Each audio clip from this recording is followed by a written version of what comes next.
Just incredible! Just incredible, man. Just incredible. Run the thing, eh? Run it! Welcome to Just Incredible's podcast, live from beautiful Los Angeles, California.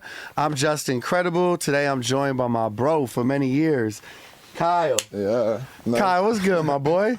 Hey, chilling, hanging out. See you. Hanging with, my Thank dog, you. man. Yeah, thank you for pulling up, man, for real. Yeah. We're long overdue for the sit down. For real, because the thing know? is, we've already had so many conversations in real life that it feels Seriously. cool to do it in the Just Incredible way. Thank you, my boy. Yeah, man. I mean, what a moment to celebrate going into the new year. And you got the new song with Teezo Touchdown, man. Yeah. Talk to me about, how this collaboration came about, bro. Man, I actually have been a fan of Teezo's for a minute. Yeah. I didn't know if Teezo was a fan of mine or not. Okay. But I was at where was I? Oh, I was at Hit Boy's release party. Okay. For one of his projects that dropped this year. Yeah. And while I was there, I get kind of, I turn around and I just see him standing behind me. And we just break into a little conversation and come to find out he has been a fan of our music. Fire. That's fire, Yeah, man. for a minute. Fire. And we just exchanged numbers and he invited me to the studio days later. Wow. It was I'm telling you, this was the most easy Collaboration. just natural, normal. That's the best thing. how it goes organic like Yeah. that, man. Yeah. Because you can't force music or creativity. You know what I'm saying? So Yeah. when you're in that room, I'm sure there has to be a connection one way or another. For sure. Where we're in a world where people are just sending beats or sending verses. It's dope when you hear stories about a natural, organic friendship that builds from Yeah. it. 9 times out of 10, when you're just sending that beat, It don't really come out like that, right? it's not coming back, buddy. The way probably it's not even coming back. It probably not. Yeah, I know, right? It's more I try to do as much in the moment stuff, and I feel whereas in the past I've been kind of I'm always a nice person. Always, but man. in the past I've maybe been a little less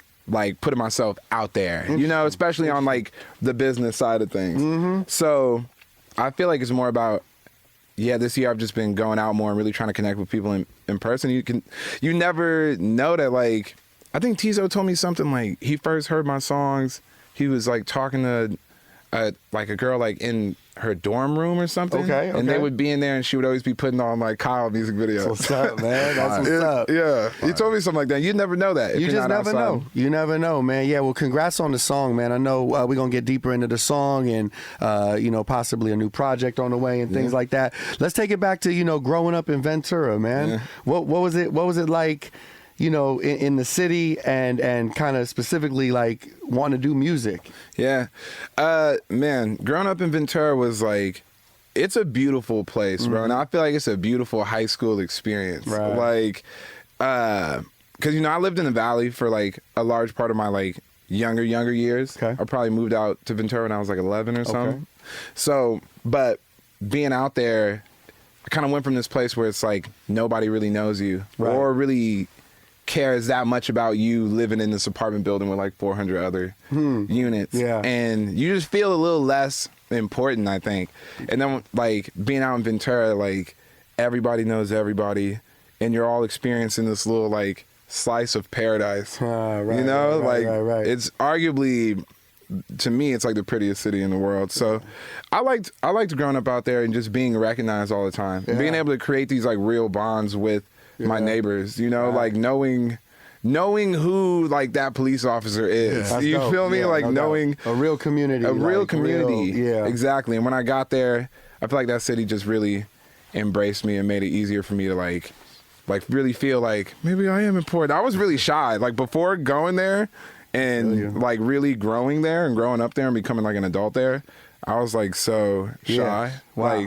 I feel it. Yeah, I was naturally timid, and then I went there and found out I was funny. I was oh. The life of the party, man. I feel every time I see you out, it's always lit in your section, man. Oh, for sure. So Ventura definitely part of your DNA now. Yeah. Oh yeah, absolutely. Nah, that's my home. Yeah. That's my home. Mm-hmm. So it helped you find yourself in a way as well. Absolutely. Yeah, I found myself through in I think maybe before Ventura, I didn't really, I wasn't really all the way comfortable with being who I actually am, which was not all the things that were being portrayed to me on TV that I was trying to emulate. Right. I got embarrassing pictures of me in 5th grade, bro. I can relate. I can relate for sure. You know what I mean? Just looking like, ooh, hey, identity crisis, you know? I was wearing what? Like, yeah, bro. I had a mohawk. Yeah, wild stuff. And then I went out there and I just, I really just grew into the person that I am today. And I feel like,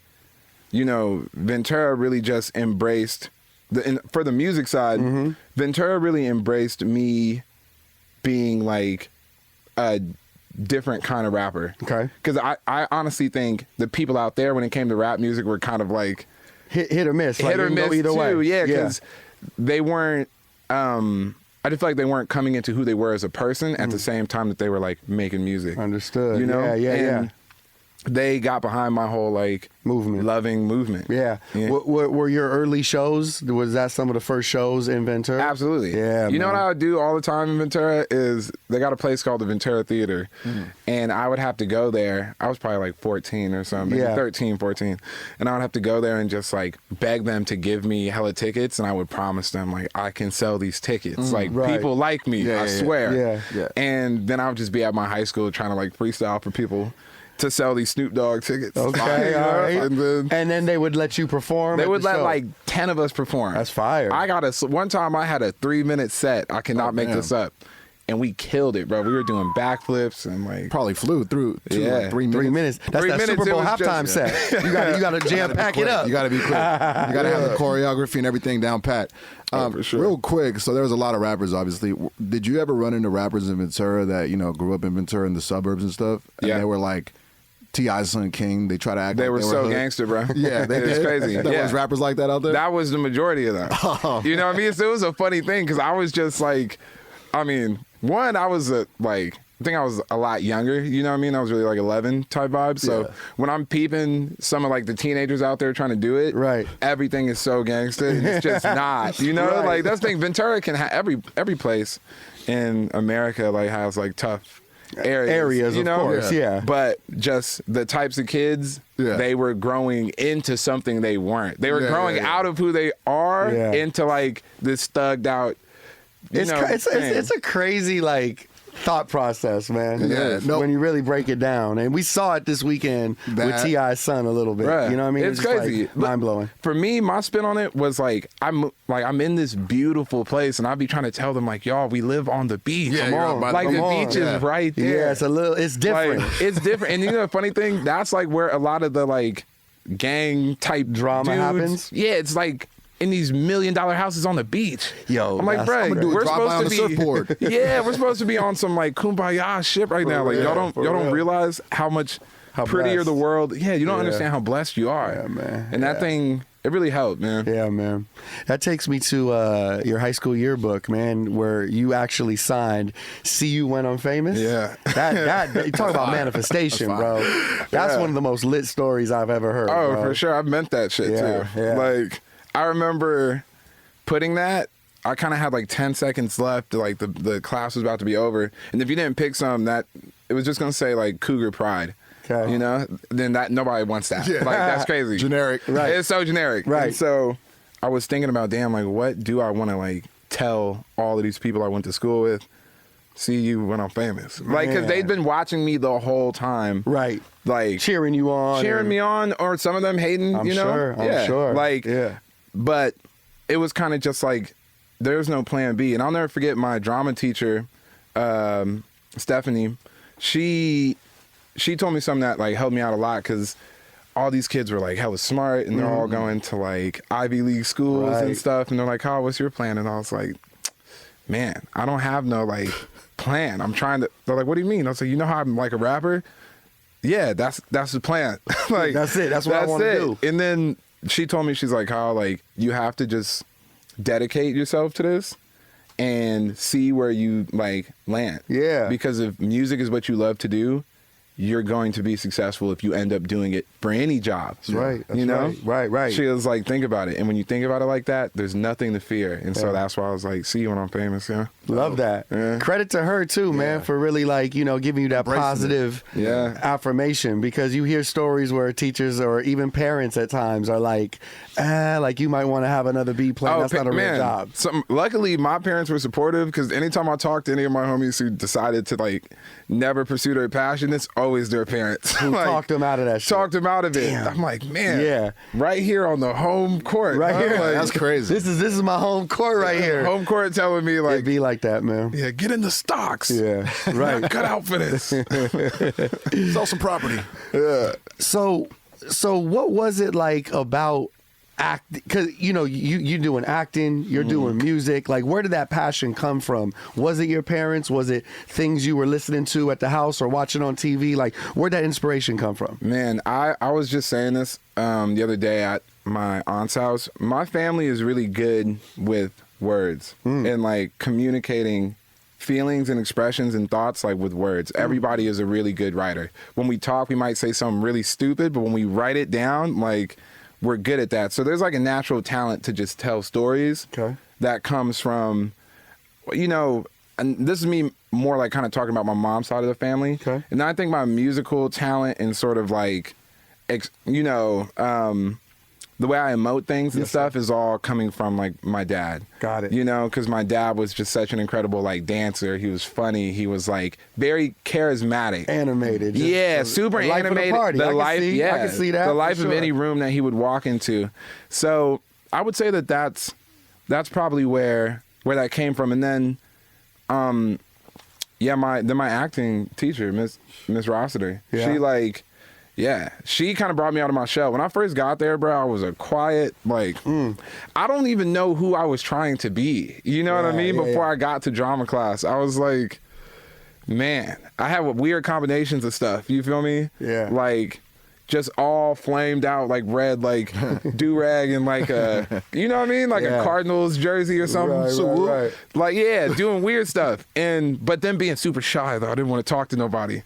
And so when I was in that class, it sort of just forces you to not open up and just let your personality that you actually have just like be. You feel me? So that really got me into acting. And then when I went out to LA and my music got popping, the first like touring agency I went to, they're like, well, do you like to like act or do anything? And they're like, we've seen your music videos and it seems like that's what you're into. And I was like, yeah, I love absolutely. to. And I Right. started auditioning and like going through the process like way back then. Yeah, you came to the right city for that. You came back to the right spot for that, man. That's dope, man. Talk to the people a little bit about just being you. You know what I'm saying? That authenticity, that you found in that drama class or through your music, and now we could look back and giggle at it, because I could relate the same way, you know what I'm saying, where it's like I could DJ at times in front of 5,000 people, but if you ask me to do like some group speaking and even stand up at the Thanksgiving dinner table and like I could fold, you know what I mean? So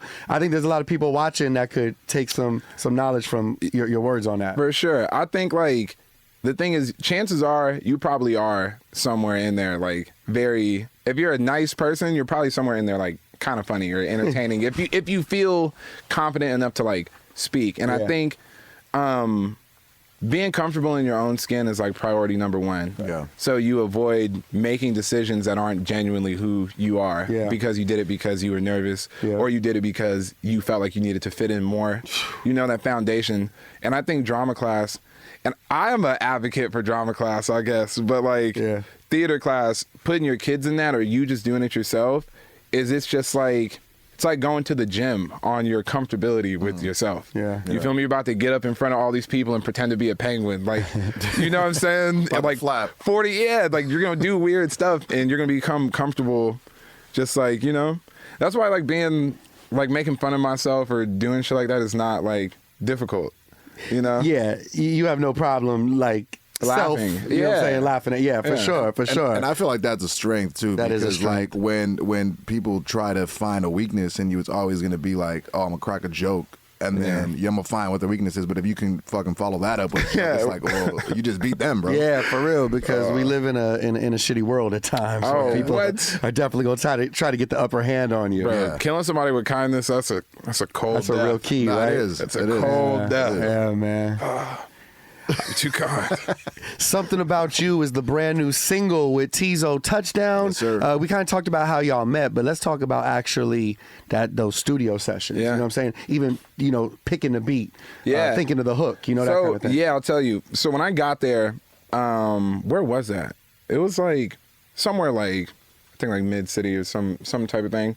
And when I went in there, they were already working. And you can tell that he was really excited for something that he had coming because it seemed like they'd been working in there for a minute together, that group of dudes. Right. And actually, when I walked in, Teezo was in the middle of telling the guitar player dude what to play. Okay. Like, he's actually producing, really marching that song down the field. Wow. And we didn't talk about making a song. He just said, you can come. You know? Okay. So I was kind of like sitting in there just like chilling and observing.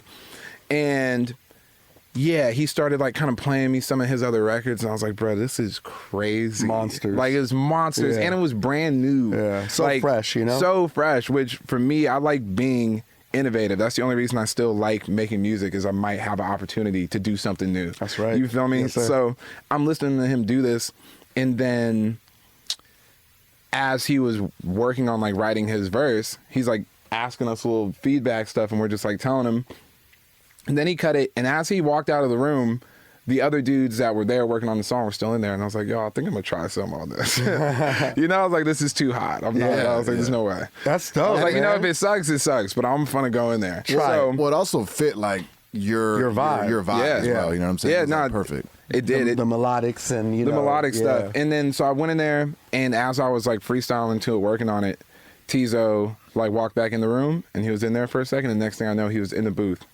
You know, and he was just like there to help. It was Sick. so good. He was like really sitting there like thinking of lines, thinking of harmonies and stuff. Cause I think that was the most impressive part about being in that session is how good of a like vocalist and a singer He is. Yeah. Oh my God. And like the harmonies, it's like All Boys around to Men musician. stuff, bro. Wow, like, really? You know Like what I mean? that, huh? I would listen to the song again. That's why I'm so stoked on that song. Like, there's layers in there of like 6 takes, you know? No. It's like so much. He's going there. Because I was actually wondering if this song was like influenced by LL Cool J's "I Need Love." Absolutely. Because when I hear it, I hear "I Need Love," but like a modern version of "I Need Love." Yeah, you know what? He kind of started writing that at first. And then he looked back laughing like, dang, like, you know, Some LL it's like shit. LL Cool Yeah, J no, stuff. it definitely gives LL Cool J, bro. When I was listening to the song, I was like, yo, this is like the 2023 version of "I Need Love." Yeah, for real. Yeah. For real. The alone of being Yeah. makes my heart ache. Classics. Would you say is this song possibly on a new album, a new EP, a mixtape? Like, what can the fans expect in 2024? 2024, expect a brand new album. Ooh. All right, it took me a minute. All right, I had to really like put 2 feet on the ground, look around at life, and then put that into it. So I know I told y'all I was gonna come sooner, but yeah, top of 2024, brand new album. That's fire. And then he also said he was telling me outside of that midway through 2024, he's dropping a collab album with Teezo. Oh. Oh, I didn't know that. Dang, Facts. did I black out and not remember that? You might have said it at one of these parties we was at here for in sure. Hollywood one Hey, night. you know how spicy I would be talking out here if I had that collab album with Teezo done? You be I'd popping your shit for real. bro. I'll just be That's what's up, man. Let's take it back to 2022. You had a collaboration with Craig David. yeah. Legendary shit, man. Right, legend. The unreplaceable track. And that was also your last release as far as an album, as far as a body of work, right? 2022. How does that collaboration happen? You and Craig David. Man, so I'm one of them people that like when I'm a fan of something, like I'm going to like tell you, and I will not hold anything back for cool points, like you know. So I really was just searching for kind of like, up-tempo R&B music, and then also my family's like kind of diverse. Sorry, long story is to everything. My family is like that's why we here. Yeah. kind of diverse, so I have like a lot of British family members. Oh, okay. Yeah, they're like Welsh, Yeah. and they would come over and just play me like. Craig David. Hey, everybody knew Craig David, but they would play me like deeper cuts. So I kind of had like a stronger connection to a lot of his music. Understood. And I just fell in love with like UK garage, and I just fell in love with it because I also was making dance music. I've been making dance music the whole time, like since like 2013, Martin Solveig records and stuff. But I fell in love with like, That's really dope, man. I gotta hear some of that stuff. Oh too, yeah, man. bruh. So, I love like UK garage, and obviously, I think one of the kings of that is like him. And how did I get in touch with Craig David? I'm trying to Right, remember. is it like I think a DM or is he in town? I think it was a DM, and then luckily one of my managers knew somebody connected to him as well. That's so fine, then he hit me back, and when we were in London, because I went out to London too, because I'm like, I love UK Garage. I'm fun to go hang out with y'all. Feel that vibe. And feel the vibe, because I'm going to make this, get inspired. And then on the last day in London, we got to go link with him. Oh, shit, that's sick. Bro, it was crazy. It was like linking with Willy Wonka, bro. Like, For I real. swear to God, like, For real. he had the studio and just had anything in there. And he was also in there just singing his face off. Like, wow. Craig David is arguably probably the best vocalist I've ever worked with in person, like singer, like the best one. He just rips it, bro. That's what's up, man. You've done collaborations with Bryson Tiller, Tyga, Lil Yachty, of course, 2 Chainz. How do you go about picking your collaborations? And second part to that is, what do you enjoy about collaborating the most? Yeah, I've always been picky with collabs because it's not important for me to have a song with everybody in the world. Right. I don't get that vibe from you. Yeah, like it's not. And I usually try and go off of like somebody, one, that it's easy and they're chill. I think that's the thing that's in common with like Bryson and Yachty and Teezo. Yeah. But most notably, I try to get somebody that can add something to the song that I can't. You know, I very rarely am really working with somebody where we just do all the exact same stuff. Yeah. You feel me? Like for one of my favorite records ever is the me and Bryson one, and Raphael Sadiq too is actually on it, and it's called The Sun. And bruh, Bryson is just like, he just sings so well on that song. It brings it this like way smoother, kind of like more loving side.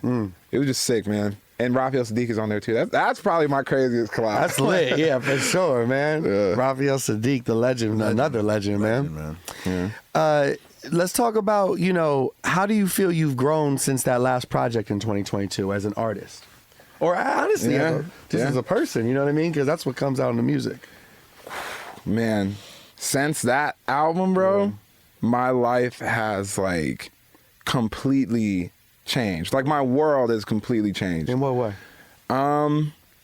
Really, I mean, I'll call it like new, like just a new scene. Okay. Like not a new scene that you got like on the scene, like a new painting that I'm looking at. Yeah. I'm just looking at the world in a totally different way. Okay. And I think through the music, it just made me realize the truth is like vulnerability. You feel me? Like the actual reason to listen to somebody's song or story is them telling you the parts that they're not guarding anymore, like the parts that they guard so closely.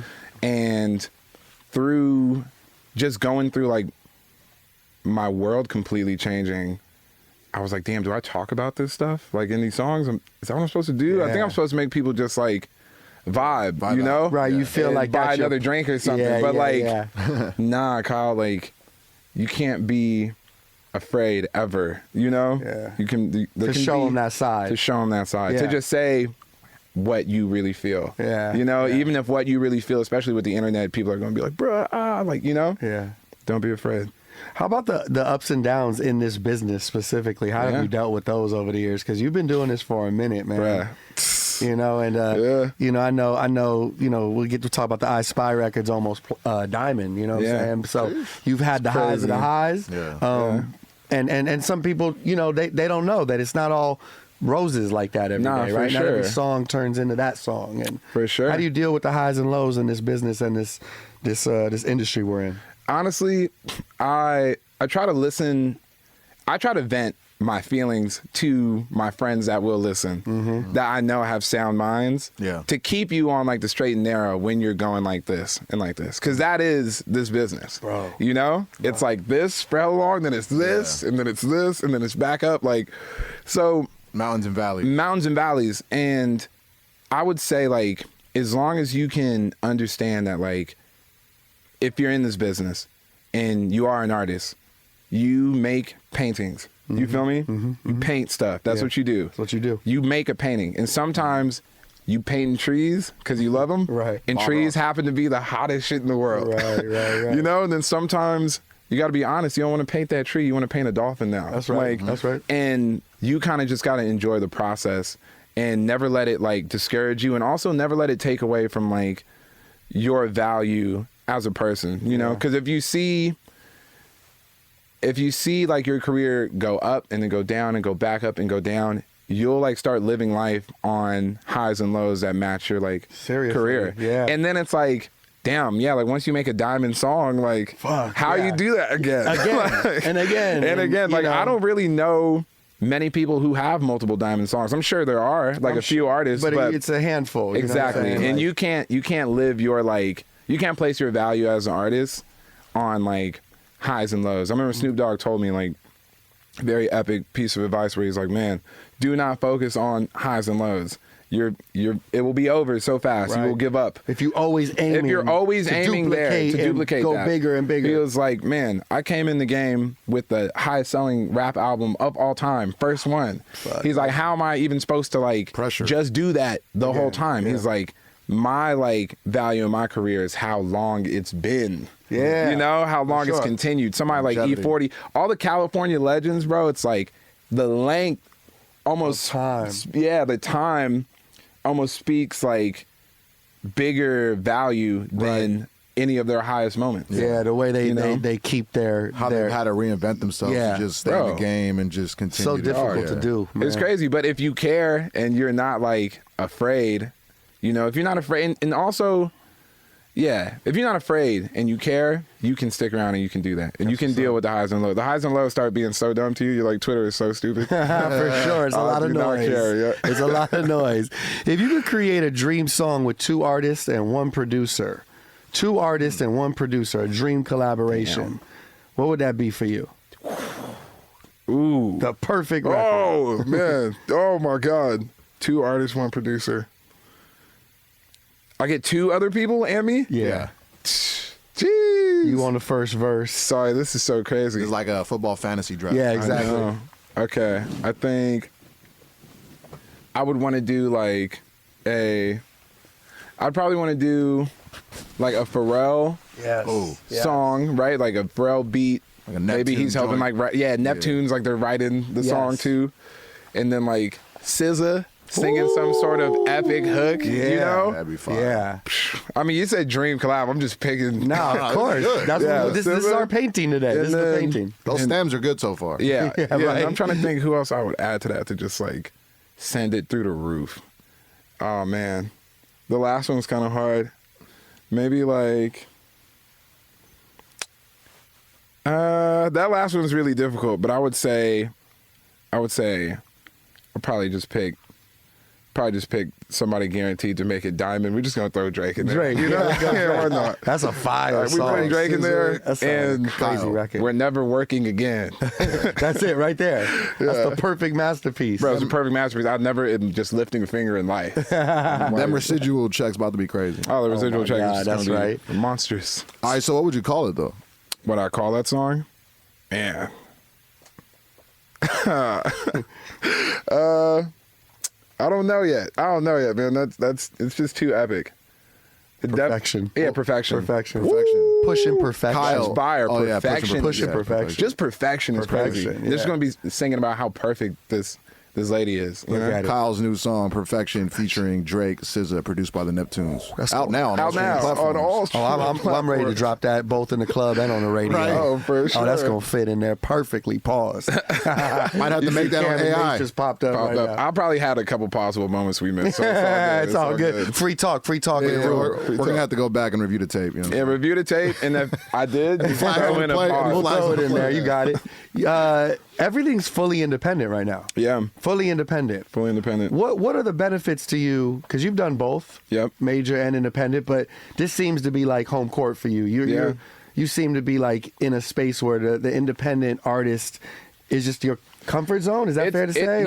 It's it better. I like it better because it's what's been calling to me from other independent artists and stuff. And after working both like global corporation, major label thing, Right. it is amazing, and not for nothing, being independent way more difficult. I would imagine, because you're really responsible for everything. You're responsible for everything, and just your like floor for like everything that you're about to do is gonna like drop dramatically. Right.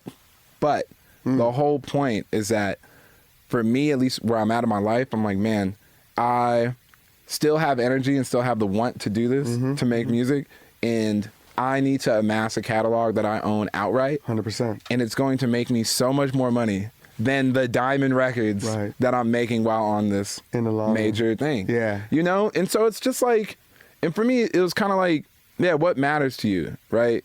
And I go through this with like my team all the time, because sometimes being super poppin' matters to me, you know? Of course. And then sometimes owning what you make matters way more. Sure. And it's about like, I've already got the credit, and the credit comes and goes with how people feel about you. One day somebody's saying you're their savior, the next they're like, you're trash.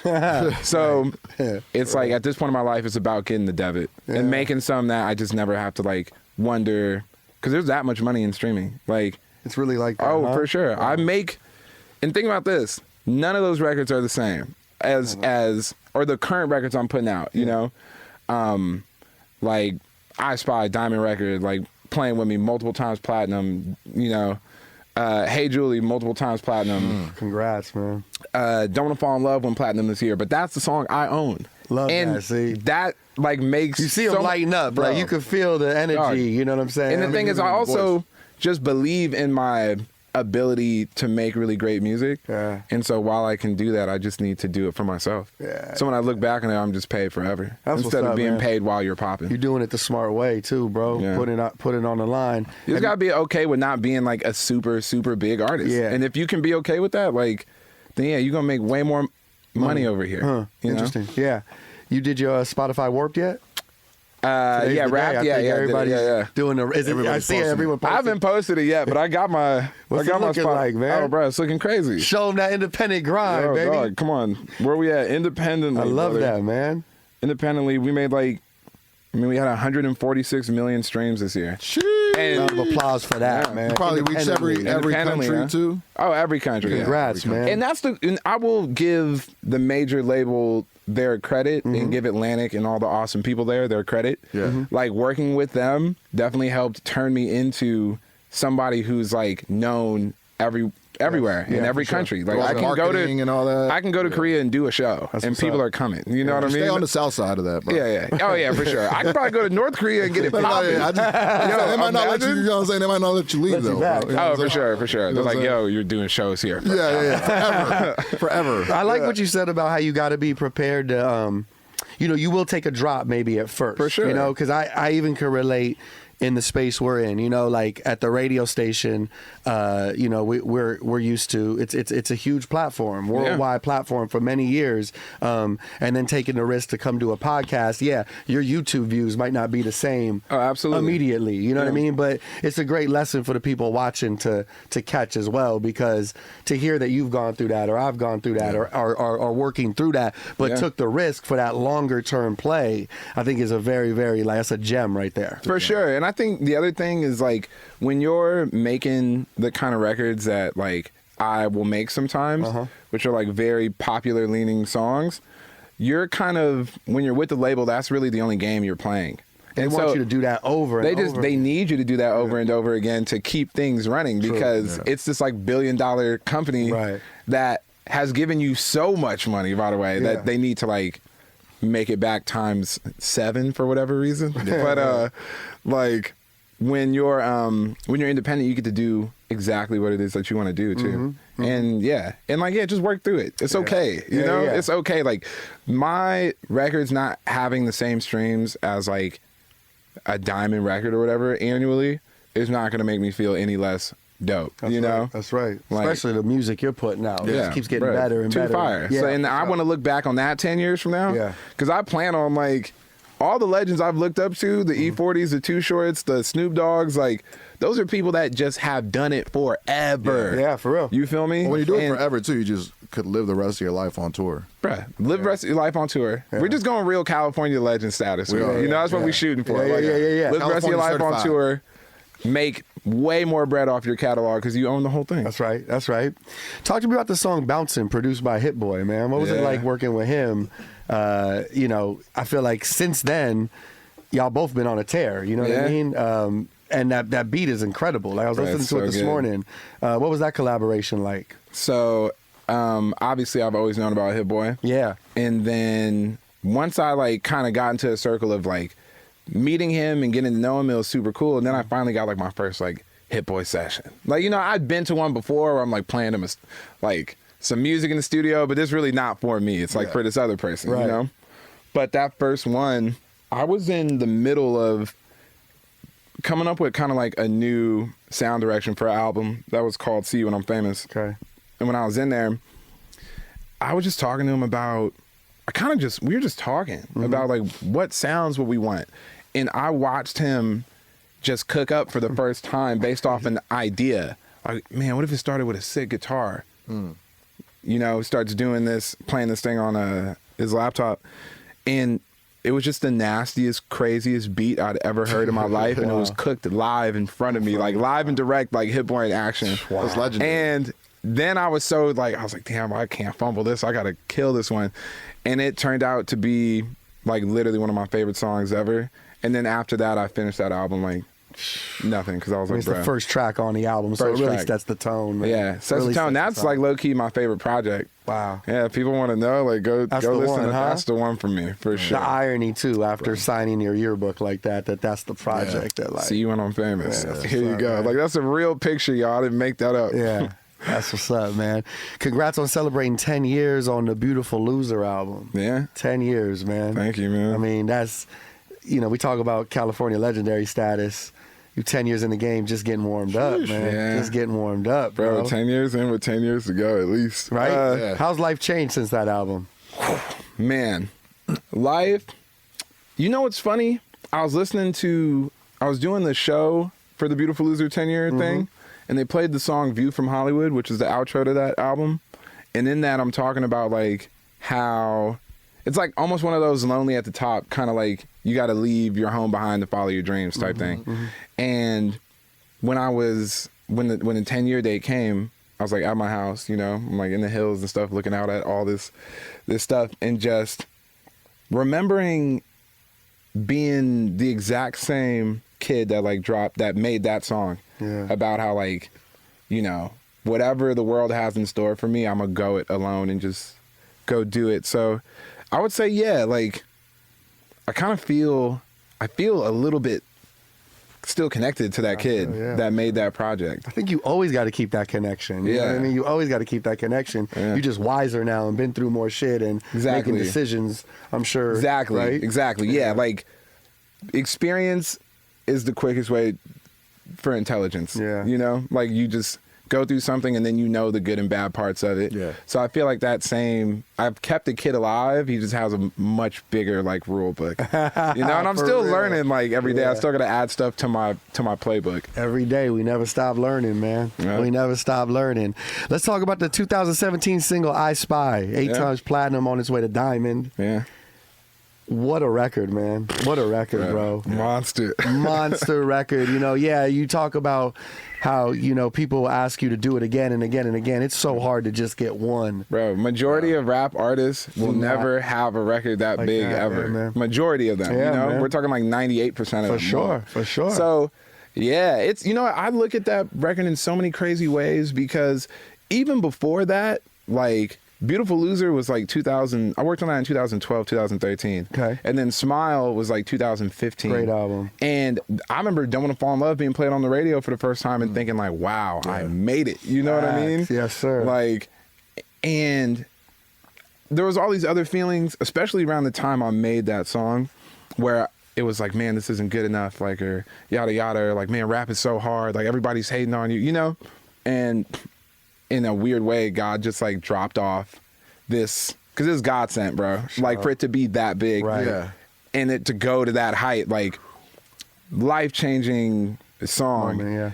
And then after that, your career kind of gets back to a normal place. You know, it's like a whirlwind, bro. There's like 3 years of my life that are just like for real, and it happened overnight. So I would say yeah, I got a lot of love and respect for that record, because my career would still be awesome to me if I didn't have it, and there was nothing promising that I'm supposed to have a record that big. Because, by the way, almost nobody does. Gets that. So to be one of those people is like really, really cool. And I'm actually like childhood friends with Everlast. Okay. Or I would, not childhood friends, I was a kid, they were adults. You Right, know? But right. I remember it's kind of like an uncle in a way. My mom is really good friends with his sister. Okay. And, you know, Jump Around is like one of the biggest songs of all time. Of all time. You can play it anywhere at any time. Bruh. And literally anywhere. And I remember going to his house for the first time and being like, wow. You know what I mean? This is crazy. For real. And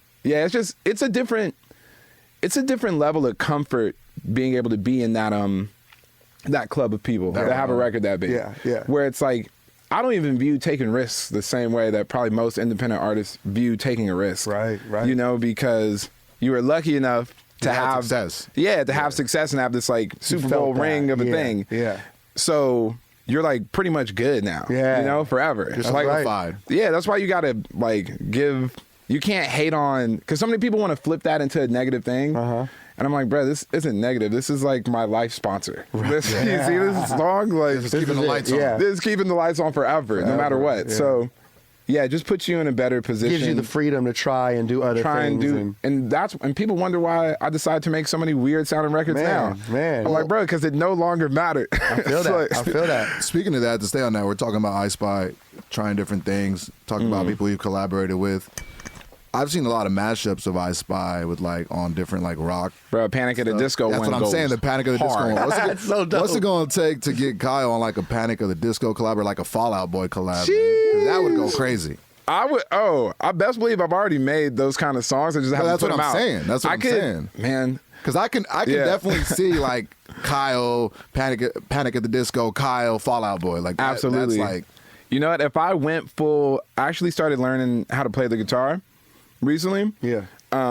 It's still very kind of like soulful, but I can absolutely. I was raised on like that kind of music. Yeah. Like before I even knew what rap music was, I was just with my mom all the time, and she was just playing K-Rock. So like all of that, I know how to like. That's at like my core kind of. So I should do that. That's a good idea. yeah, man. Yeah, I think you should. I think that would be fire, man. That'd be sick, bro. You've traveled around the world, performed on so many stages, including in 2018 the main stage at Coachella. Yeah. That's fire, man. That's like a goal of mine to be a part of. Oh, for sure, man. That Coachella stage. My foot touched the same stage that Beyonce's foot touched. Okay, Talk about it. Like, I would have taken my socks off and just made sure. bruh, for real. Like, yo, no, like, once again, something that I was just so blessed to be a part of, and then to get like the main stage slot and have like 60,000 people show up, and like, man, that was like,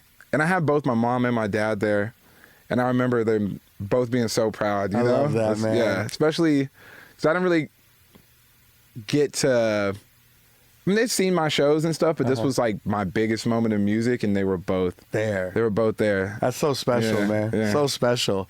What do you love about performing with that live audience? Like, what's the best feeling about that, man? Man, I like, nothing is a better feeling, because I say sometimes a lot of stuff that I wish somebody would have been able to say to me before I went through that experience, or while I was going through it. Okay. You know, that I had to go through it and then invent that self-helping thing for myself.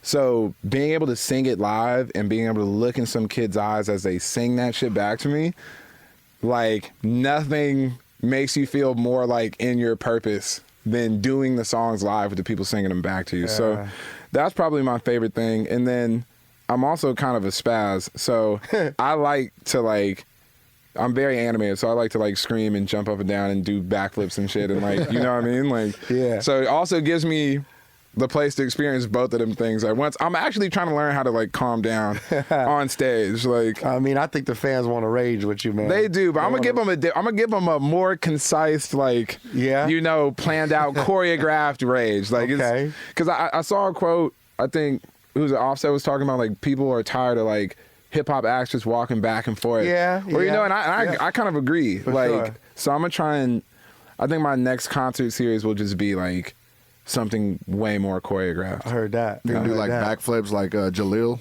Man, Jaleel is like, Jaleel could be in the league. He could be in the NFL, bro. No, when I see Jaleel, I'm like, dude, this guy's so agile, bro. Like, bro.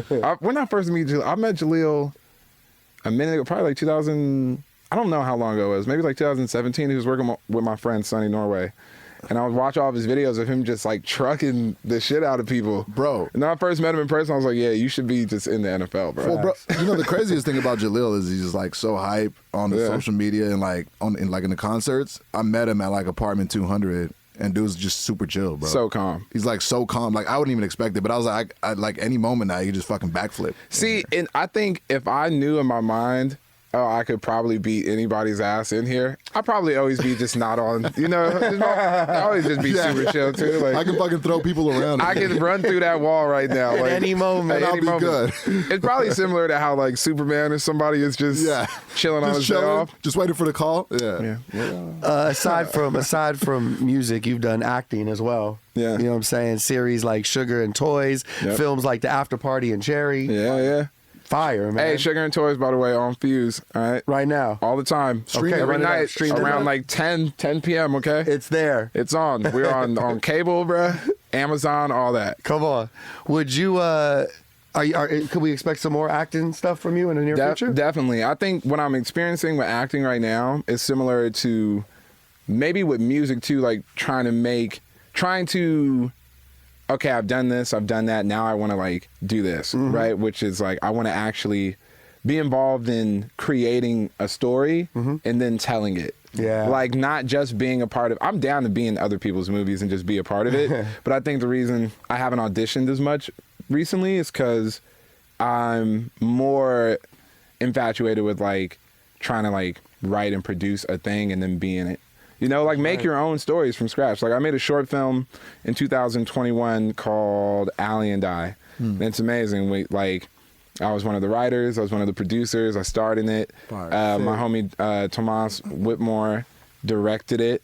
And my homie Jesus, who y'all probably have met Jesus before. Not, you know what I mean? His name's Jesus. Is his birthday coming up? Nah, not that Jesus. But yeah, he helped me write it too.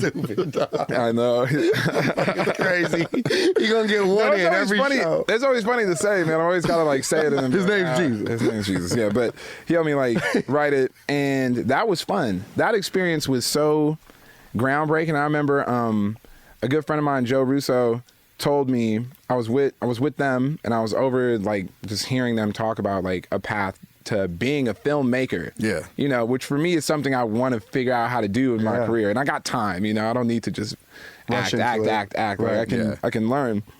And he was like, do a short and then like do another short, but like get something that's just your creation, like low pressure, and then just do it and make it and learn through that. So I was like, all right, I guess I'm doing a short.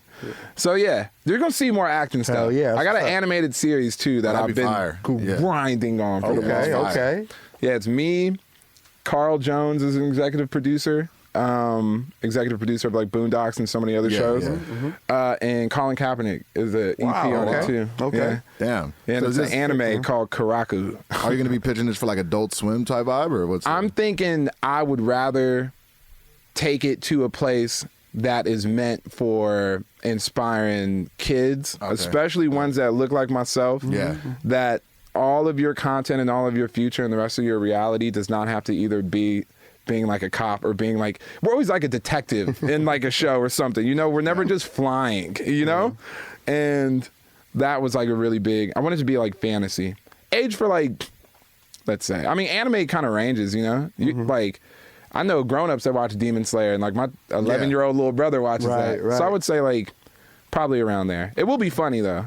Yeah, Adult Swimish like that, I guess. Yeah, that's dope. Like little funny funny jokes and funny jokes and but more like I don't know, like Studio Ghibli, like walking through life type thing, you know what I mean?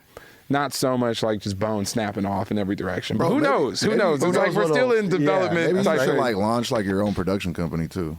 That would be sick. Like Super Duper Productions. Super Duper Productions. You know, right now what we got is Ondolando Pictures. Ondolando Pictures. That's like the street in Ventura I grew up on. So, Okay. That's what's up.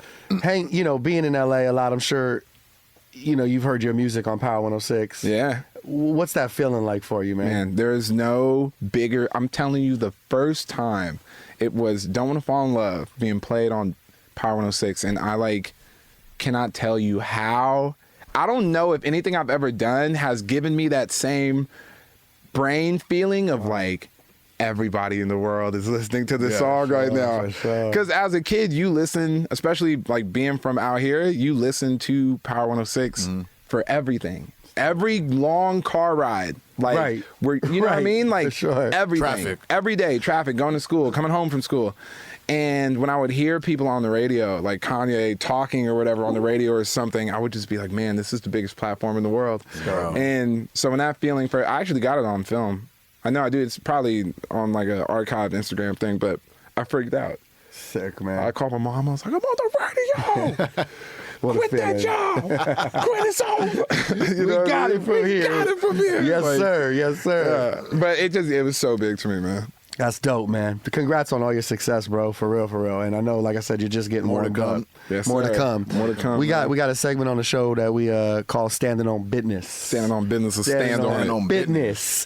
Has there been any situations recently, you know what I'm saying, where you just had to stand on business? Absolutely, bro. Can you tell us a little bit Oh, about man. it? I'm standing on business. What can you share with us, you know? Ain't got to go too personal. No, but it's okay. I would say that anytime you have some sort of like breakup, the aftermath will just be, you just find yourself in some funny situations, you know, like where your fight or flight is really, it's like, am I about to stand on this business right now? Or I'm not going to stand. Am I going to fold? Let me get down from this business. Right. So I stand on business with that every now and then. Yeah. You know? Relationships. Yeah, relationship stuff. Like, that's a hard, line to walk. Man, because, it's so difficult. You know what I'm saying? Because, like you said, you can stand on business to prove a point, and then there's another side of you that's like, fuck, I don't want you to go. Don't leave. Bro. Yeah. It's like you can stand on business to prove a point, or it's like you can, but then that's dumb. Like, why are you standing on business to prove a point? Right. You know what I mean? And but also when you're uneducated with it, when you don't really know, you will end up just like either doing something super awesome or something super stupid. Yeah. Man, I've been there. Yeah. Man, I've been there. I saw Kyle had to stand on business at ComplexCon.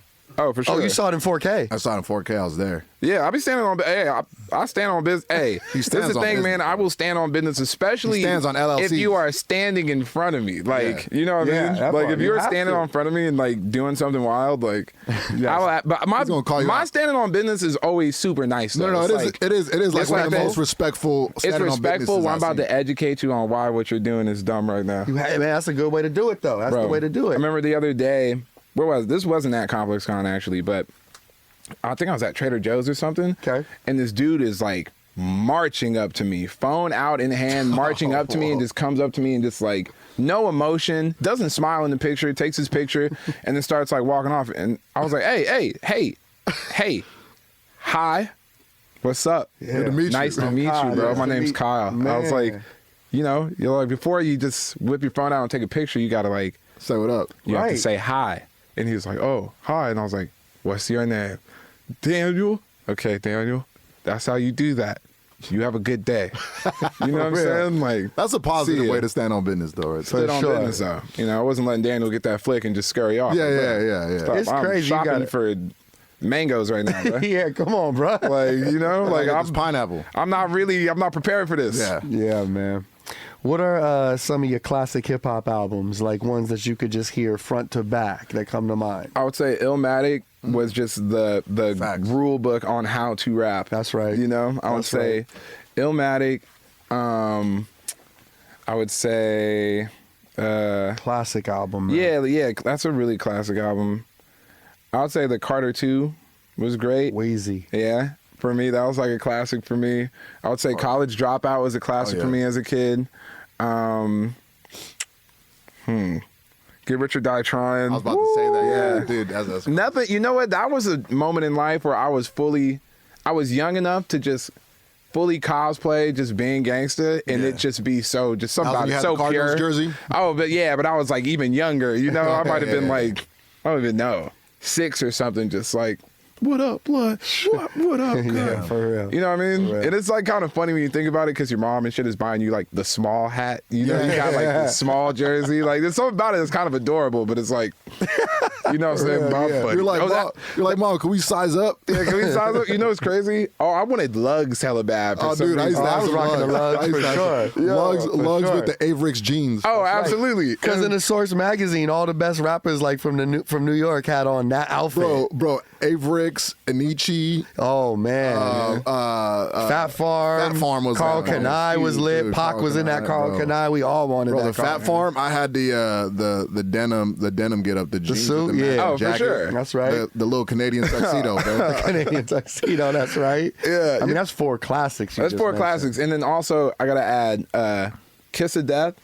Jada Kiss joint. Yeah, Okay, that was fire. that was my other like blueprint on how to rap. That's right. And then the first album I ever had though was "Beg for Mercy." Beg for Mercy. That's the first album I ever went and got myself. I used to steal my brother's out of CD player in his car. He used to hit me up so mad, like, "Yo, why'd you take the CD?" I was like, "I need to bump it. I gotta Had get to this be done. smile. He's like, "Bro, I gotta get with this girl tomorrow. I gotta get this smile." Had to be done. Anything. Oh yeah, that's the classics, man. Those are records that would work if they dropped right now. Yeah, absolutely. I love those timeless Yeah. songs, man.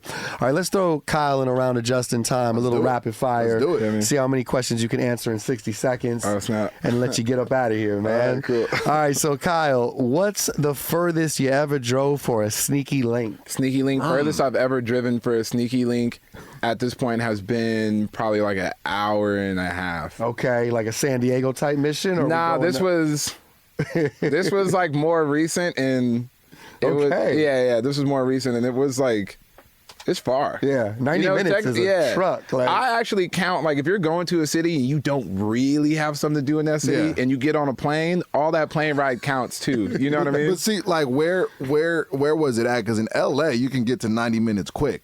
Yeah, Like, yeah. it might This take was outside. or you could, or it could take a while. You could get not so far in 90 minutes. That's what I'm saying. Yeah, that's what I'm saying. That's what I mean. Nah, this was He like, went to Woodland Hills. Yeah. He's like, he didn't go too far. He was over there in you know what's Chatsworth. crazy? You know what's crazy in LA, and maybe this is kind of selfish. Like, I'm not mobbing, shorty. Like, you know what I mean? This is a hub. Yeah. You know what I mean? This is like, if anybody's coming, y'all are coming this way. That's right. That's Like, right. Yeah, for sure. Yeah, but I'll tell you it's probably the longest time. Okay. If you were stranded on an island, you could only bring 3 things with you. What are you taking? Man, Xbox, a TV, and some sort of like generator that can plug that up, but Wi-Fi's included. Wi-Fi got to be in Gotta have there. that Wi-Fi for Little sure. Wi-Fi generator. Yeah, Wi-Fi generator, exactly. If all your exes got together, what would they agree on about you? Man, it would just be one girl in there by herself. Okay. Probably just agreeing with everything she's saying.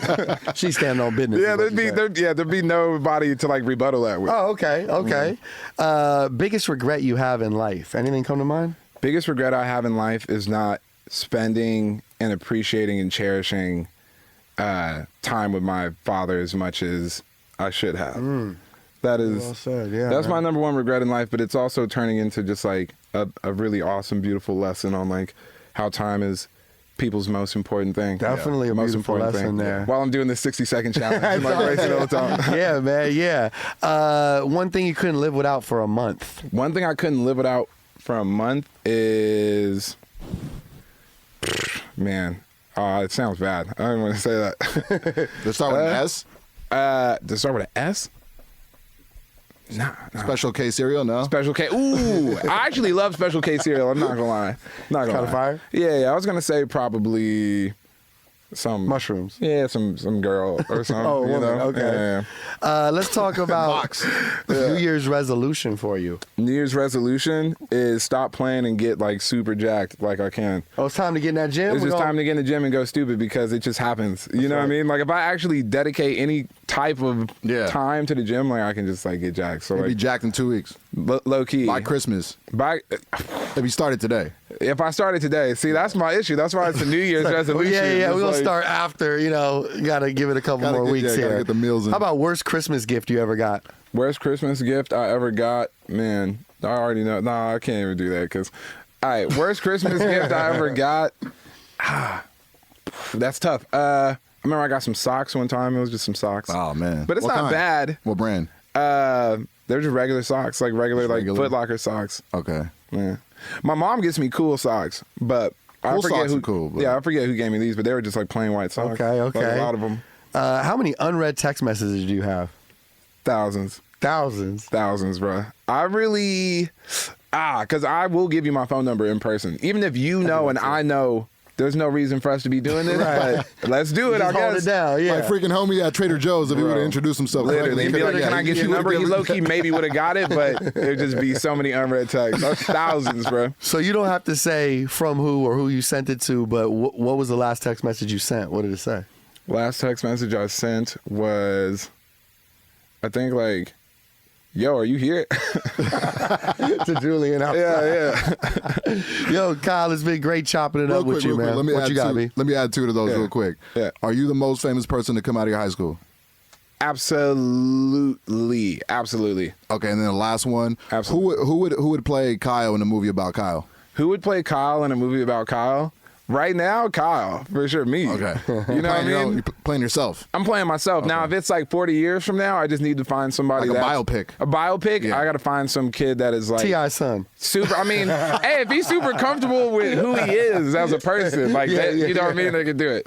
That's right. gonna That's stand on right. business. He's standing on business for sure. he was playing me and it just gets like, oh, that'd be funny, bro. So we got the new song with Teezo Touchdown out right now. Run it up. Yeah. Thank you for dropping it off to us. We playing it on the radio, of course. Yeah. Something about you. And run them streams up as well. Yeah.